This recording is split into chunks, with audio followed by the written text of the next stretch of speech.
न छोड़िए।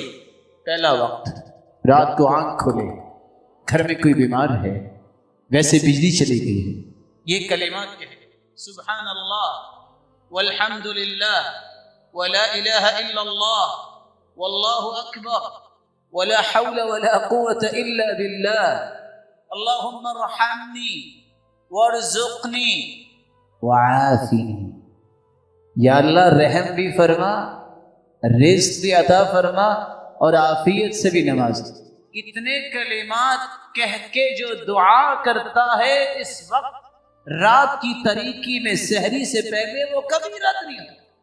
दूसरा वक्त, अज़ान हो रही है, दुआ कीजिए, खामोशी से दुआ जारी रखिए, बातें बंद कीजिए।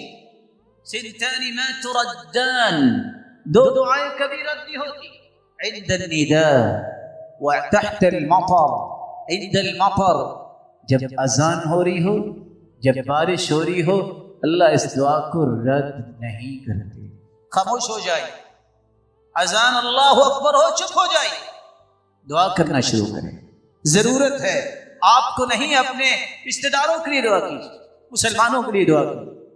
तीसरा वक्त, अद्दुआ बैन अल-अज़ान वल इक़ामति ला तुरद। अजान हो गई है, जमात खड़ी होने में 10 से 12 से 15 मिनट बाकी है। कहा अल्लाह के रसूल सल्लल्लाहु अलैहि वसल्लम ने, इस वक्त दुआ जो की जाती है कभी रद्द नहीं होती। अल्लाह के रसूल फिर कौन सी दुआ मांगे? आपने फरमाया ये दुआ मांगे, अल्लाहुम्मा इन्नी अस्अलुकल अफ़्वा वल आफ़िया। अल्लाह मुआफियां भी दे दे और जिस्म को भी हर बीमारी से पाक दे। दुआ कीजिए।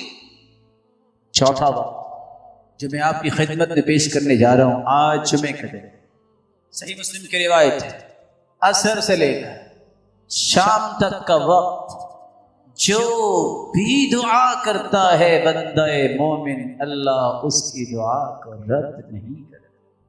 इसलिए सलफ सालिहीन का ये रवैया होता था, वो जुमे के दिन असर के बाद दरवाजा बंद कर लेते, किसी को आने की इजाजत न देते, घर वालों को बिठा के दुआ करवाते और कहते कसरत से दुरूद जुमे को पढ़ने का हुक्म है, आज दुआ।